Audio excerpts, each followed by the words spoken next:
Welcome to citizens pulse. నేను మీ రాజేష్.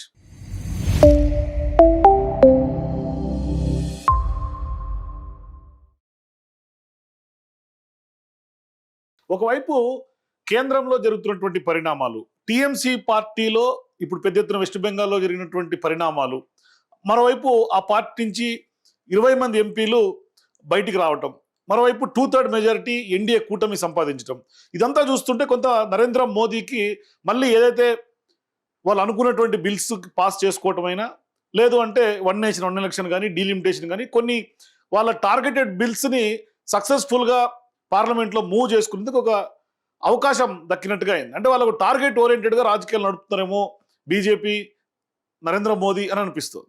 మరోవైపు ఇప్పుడు బీజేపీ ఆధిపత్యాన్ని, కేంద్రంలో ఉన్నటువంటి బీజేపీని గద్దెదించాలన్న లక్ష్యంతో ఏదైతే దేశవ్యాప్తంగా ఉన్నటువంటి విపక్ష పార్టీలన్నీ కూడా కలిసి భారీ అంచనాలతో ఏర్పడినటువంటి ఇండియా కూటమి, ఇప్పుడు ఆ ఇండియా కూటమికి కూడా బీటలు బారే పరిస్థితి వస్తుంది. అంటే ఇప్పుడు ఒక్కో ఇటుక ఊడిపోతూ బీటలు బారుతున్నట్టుగా కనిపిస్తుంది ఇండియా కూటమికి.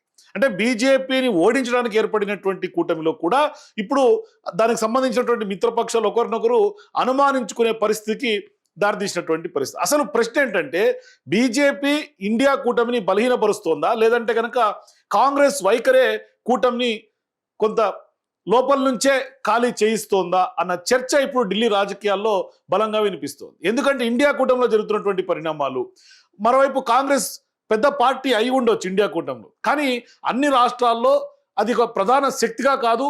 తమిళనాడులో డిఎంకే పార్టీ పెద్ద పార్టీ, అట్లాగే పశ్చిమ బెంగాల్లో తృణమూల్ కాంగ్రెస్ మరో పెద్ద పార్టీగా అవతరించింది. యూపీలో సమాజ్వాదీ పార్టీ బలంగా ఉంది. మరోవైపు పంజాబ్, ఢిల్లీలో కూడా ఆ ప్రభావం కనిపిస్తోంది. అట్లాగే కేరళలో సిపిఎం ప్రత్యర్థి.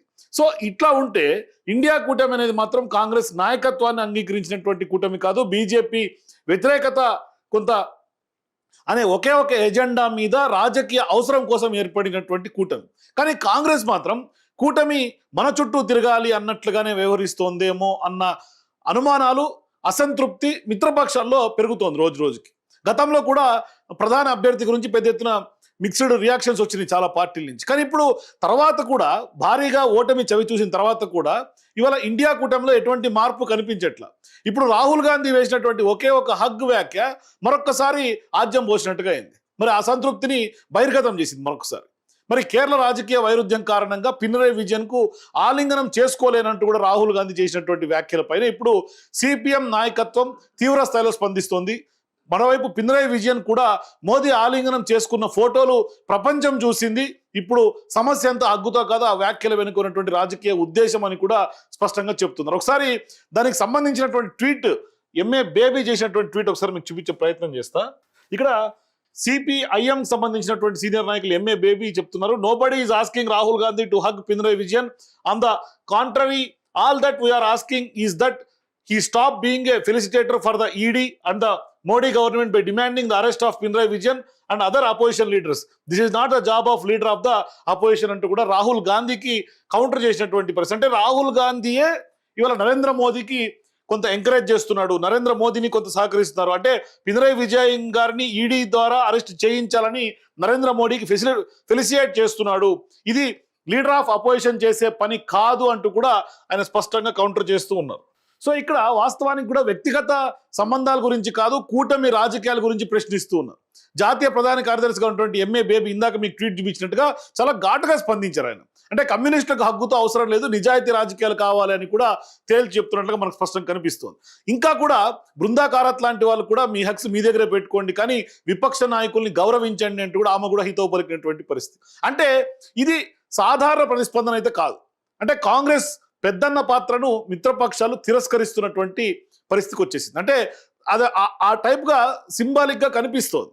ఇప్పటికే డిఎంకే ఇండియా కూటమికి దూరం అయింది, ఆప్ కూడా గుడ్ బై చెప్పేసింది, మనం జరిగినటువంటి మీటింగ్లకు కూడా వెళ్ళినటువంటి పరిస్థితి. ఇప్పుడు సిపిఎం కూడా బహిరంగ విమర్శలు ఇండియా కూటమిలో ఉన్నటువంటి కాంగ్రెస్ పార్టీ నాయకత్వం మీద చేస్తోంది. మరి ఈ పరిస్థితుల్లో ఇండియా కూటమి భవిష్యత్తు ఏంటి? ఇక్కడే అసలు రాజకీయ లెక్కలు మొదలవుతూ ఉన్నాయి.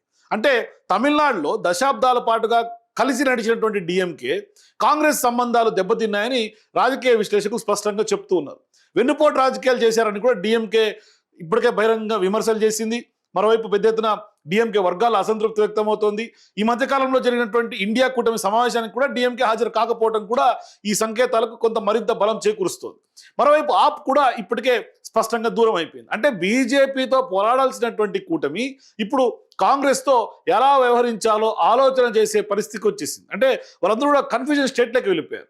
ఇక యూపీ విషయానికి వస్తే సమాజ్వాదీ పార్టీ కొత్త చిక్కు వచ్చిందనే అంశాన్ని విశ్లేషకులు కూడా విశ్లేషిస్తూ ఉన్నారు. సో ఇప్పుడు బీజేపీని ఎదుర్కోవడం ఒక సవాల్ అయితే కాంగ్రెస్ని ఇంటర్నల్గా మేనేజ్ చేసుకోవడం మరో పెద్ద సవాల్గా మారింది అనే అభిప్రాయం అయితే ఎక్కువ శాతం ఇండియా కూటమి పార్టీలో వ్యక్తమవుతుంది. ఎందుకు అంటే సీట్ల పంపకాల సమయంలో వివాదాలు తరచూ వస్తూ ఉన్నాయి. ప్రతి రాష్ట్రంలో కేటాయించినటువంటి స్థానాల్లో తక్కువ విజయ పర్సెంటేజ్ నమోదవుతుంది. అంటే సీట్ల గెలుపు పర్సెంటేజ్ అంటే విన్నింగ్ పర్సెంటేజ్ చాలా తగ్గిపోతుంది కాంగ్రెస్కి. కానీ పోటీ మాత్రం పడ్డానికి చాలా సీట్లు తీసుకుంటుంది. దానివల్ల చాలా లాస్ కనిపిస్తుంది. మరోవైపు స్థానిక అంశాలను పక్కన పెట్టి జాతీయ అంశాలని ముందుకు తీసుకొస్తున్నటువంటి పరిస్థితులు కూడా ఎక్కువ శాతం కాంగ్రెస్తో ఉన్నటువంటి ఇబ్బంది. ఇవన్నీ కూటమికి సంబంధించినటువంటి ఆ యొక్క ఇతర పార్టీలకు ఇబ్బందులు సృష్టించే స్పష్టంగా చెప్పవచ్చు. బీహార్లో ఇదే జరిగింది. యూపీలో కూడా అలాంటి పరిస్థితి తలెత్తే అవకాశం ఉందని రాజకీయ వర్గాలు చెప్తూ ఉన్నాయి. అట్లాగే ఇక్కడ ఇంకొక ప్రశ్న కూడా ఉంది. ఒకవైపు వెస్ట్ బెంగాల్, ఢిల్లీలో జరిగినటువంటి ఎన్నికల్లో కూడా స్థానికంగా అసెంబ్లీ ఎన్నికల్లో ఆనాడు ఆ రెండు పార్టీలు, ఒకటి టీఎంసీ పార్టీ అట్లాగే ఆమ్ ఆద్మీ పార్టీ, రెండు పార్టీల ఓటమి కూడా కాంగ్రెసే కారణమైంది.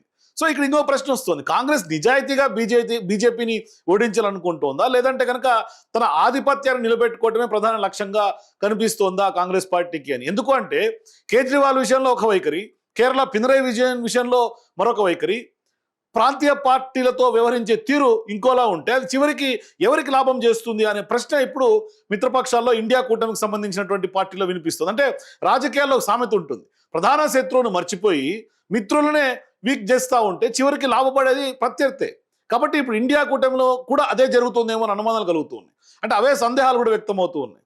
మొత్తానికి ఒక రకంగా చూస్తే ఇండియా కూటమిలో ఇప్పుడు బీజేపీకి, ఎన్డీఏకి లబ్ధి జరుగుతోంది స్పష్టంగా కనిపిస్తుంది. అంటే ఇంటర్నల్గా వీళ్ళు చీలిపోయి ఒక్కొక్క ఇటుక పేర్చినటువంటి ఇటుకలన్నీ కూలిపోతుంటే ఇండియా కూటమి ఏర్పడినప్పుడు బీజేపీకి ప్రత్యామ్నాయం అనే ఒకే ఒక ఎజెండా కనిపించింది. కానీ ఇప్పుడు ఆ కూటమి సంబంధించినటువంటి ఇతర పార్టీలు, మిత్రపక్షాలు, భాగస్వాములు అందరూ కూడా ఒకరిపై ఒకరే అనుమానాలు వ్యక్తం చేసుకుంటున్నటువంటి పరిస్థితి. అంటే ఒకరు సమావేశాలకు హాజరు కావడం లేదు, మరొకరేమో బహిరంగ విమర్శలు చేస్తున్నటువంటి పరిస్థితులు కనిపిస్తున్నాయి, ఇంకోరేమో ఇప్పటికే బయటికి వెళ్ళిపోయినటువంటి సందర్భాలు ఉన్నాయి.